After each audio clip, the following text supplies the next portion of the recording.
जैसे अपने घर के ऊपर हम चटनी बनाते हैं वैसे ही मेरे पशु के लिए यह चटनी आपने तैयार करनी है। शाम के टाइम जब आपका पशु खा पी लेता है उसके बाद जैसे खोर में उस खोर को खाली रखना है, यानी कि उसमें कोई आपने जो आप डाइट देते हो कोई डाइट नहीं डालनी, कोई हरा चारा सूखा चारा कैसा भी कुछ नहीं डालना।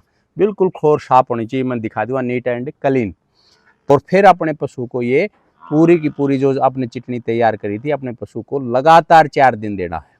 वो चरने भी अच्छी तरह लग जाएगा। जो चाट छोड़ता था, झूठी छोड़ता था, वो आप यो ढूंढेगा कि मेरे को खाने के लिए और कुछ मिले। नमस्कार पशुपालक भाइयों, मैं परिभोजी एनिमल आवाज़ यूट्यूब चैनल पर आपका स्वागत करता हूं। भाई दोस्तों, एनिमल आवाज़ यूट्यूब चैनल पर आपने पहले भी काफ़ी अच्छी वीडियो देखे और आप लोगों ने काफ़ी पसंद भी किया है, लाइक किया है। तो आज मैं आप लोगों के लिए ऐसा ही फार्मूला लेकर के आया हूँ मेरे किसान साथियों के लिए, मेरे पशुपालक साथियों के लिए, ताकि उनको अपने पशुओं को काफ़ी फ़ायदा पहुँचे। और दोस्तों, आज मैं बताना चाहता हूँ जो आपका कमेंट था, सबसे पहले पशु जब हम नई जगह पर लेकर के आते हैं या वैसे ताज़ा जब वो बच्चा देता है या ब्याई होती है तो उस टाइम पे वो चरना कम कर देता है या आप उसको ज़्यादा खिला देते हो, तो उस वजह से भी वो कई बार खाना बंद भी कर देता है। तो इस स्थिति में हमने क्या करना है, उसके लीवर के ऊपर कैसे हम काम करना है, ये मैं आप लोगों के लिए आज इस वीडियो के द्वारा कवर करेंगे, ताकि अपने पशु को अगर कम चरता है तो हम उसको कैसे अपने घर पे ही रखे सामान से, घर पे ही जो रसोई का जो सामान होता है उसका प्रयोग करके हम अपने पशु को दोबारा से अच्छा तैयार कर सकते हैं, जिससे उसकी दूध की मात्रा भी बढ़े और अच्छे से वो चरने भी लग जाए। तो अभी पशुपालक साथियों, शुरुआत करते हैं। जो पशु चरना छोड़ देता है या कम खाता है, भूख नहीं लगती, तो उसको हम कैसे भूख बढ़ाने के लिए अपना जो घरेलू नुस्खा अपनाते हैं, जो कई पशुपालकों ने पहले भी अपनाया होगा, जो अच्छे जानकार हैं, तो उसको कितना फ़ायदा पहुंचता है तो आप कमेंट करके भी बताना। तो सबसे पहले हम देखते हो दोस्तों, ये हमारी जो कुंडी बोलते हैं, कुंडी छोटा, इसमें हम चटनी बनाएंगे अपने पशु को। जो हर घर में चटनी बनाते हैं, जैसे हम खाने के लिए बनाते हैं, वैसे ही ये चटनी लीवर का काम करती है, भूख बढ़ाने का काम करती है, चाहे वो पशु हो चाहे इंसान। हमने अभी करना क्या है, आप लोगों ने ये चीज़ का ध्यान रखना है। सबसे पहले मैं बात करूँगा, आप देख पाते हो, सभी जानते भी हो, ये है प्याज। आप इसके जो अंदर का ऊपर का जो पतला छिलका होता है, आप उसको ऐसे पतले छिलके को आप उतार के फेंक सकते हैं और उसको साफ कर सकते हैं ये। और उसको साफ करने के बाद उसको साबुत ऐसे डाल लें। उसके बाद आपने दूसरा नंबर पर क्या लेनी है, अदरक। अदरक को आप 1 डुड्डी अदरक ले सकते हैं अपने पशु को भूख बढ़ाने के लिए। उसके बाद ये क्या है, लहसुन। इसको भी आप ऊपर से साफ कर करके अपने पशु को दे सकते हैं। ये इस तरह से आपने ये पूरा का पूरा अपने पशु के लिए तैयार कर लेना है। तो ये जो ख़राब होता है उसको ऐसे फेंक दें और ऐसे करने के बाद उसका जो छिलका ऐसे उतर जाएगा। तो मैं ये एक एक चीज़ करके इसलिए दिखाता हूँ ताकि मेरे पशुपालकों को सीधा फ़ायदा पहुँचे और उसको पता चले हमने करना क्या है। तो ऐसे जो लहसुन हो जाता है उसको हम लहसुन डाल लेता है। तो अभी तक मैंने क्या चीज़ डाली है, लहसुन, प्याज, अदरक। और उसके बाद जैसे आप घर पे चटनी बनाते हैं सेम, इसमें क्या हो गया, हरी मिर्ची। ये हरी मिर्ची भी उसके अंदर डाल दी।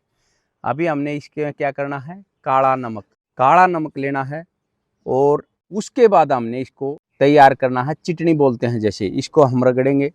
इसमें अगर आपके पास प्याज होता है प्याज डाल सकते हैं। उसके बाद हरा धनिया होता है, हरा धनिया डाल लें। ये देखें 50 से 100 ग्राम तक आप हरा धनिया इसमें डाल सकते हैं, साबुत का साबुत। तो ये एक बार जो मेरे नए पशुपालक हैं ध्यान दें, जैसे अपने घर के ऊपर हम चटनी बनाते हैं वैसे ही मेरे पशु के लिए यह चटनी आपने तैयार करनी है। अदरक है, लहसुन है, प्याज है, हरी मिर्च है, काला नमक है।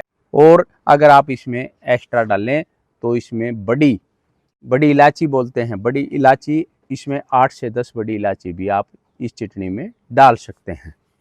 उसके बाद जैसे अपने घर पे इसको रगड़ते हैं, ठीक उसी तरह आपने इसका सेवन करना है, ऐसे ऐसे।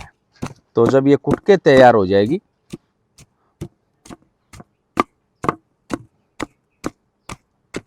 ये ठीक इसी प्रकार आपने ये तैयार कर लेनी है। काला नमक भी ऊपर से डाल देना है। और जब ये कुट करके अदरक भी चटनी भी बहुत टेस्टी बन जाएगी। आप खुद भी ऐसे इसको खा करके देख सकते हैं, इतना टेस्ट बढ़ेगा। और अगर आप इसको रेगुलर आप भी खाओगे तो आपको खुद पता चल जाएगा कि आपके शरीर में जो आपको भूख नहीं लगती थी, टेस्ट नहीं लगता था, तो उसमें आपको कितना फ़ायदा ये मिल रहा है।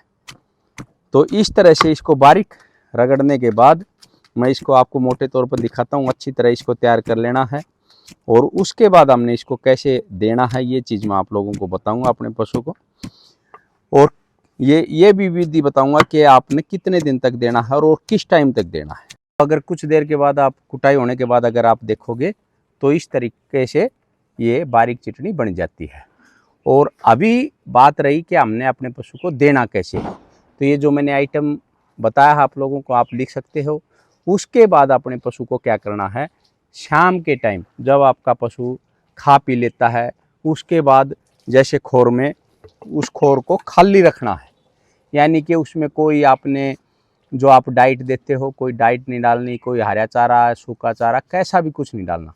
बिल्कुल खोर साफ होनी चाहिए। मैं दिखा दूँगा, नीट एंड क्लीन। तो ऐसे उसको बिल्कुल साफ रखना है।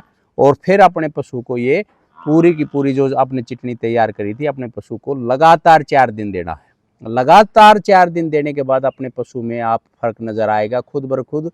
वो चरने भी अच्छी तरह लग जाएगा। जो चाट छोड़ता था, झूठी छोड़ता था, वो आप यो ढूंढेगा कि मेरे को खाने के लिए और कुछ मिले। तो पशु अच्छा खाएगा, भूख लगेगी, प्यास बढ़ेगी, पानी भी अच्छा पिएगा और आपका पशु अच्छी तरह दोबारा से हेल्दी हो जाएगा और दूध बढ़ाएगा।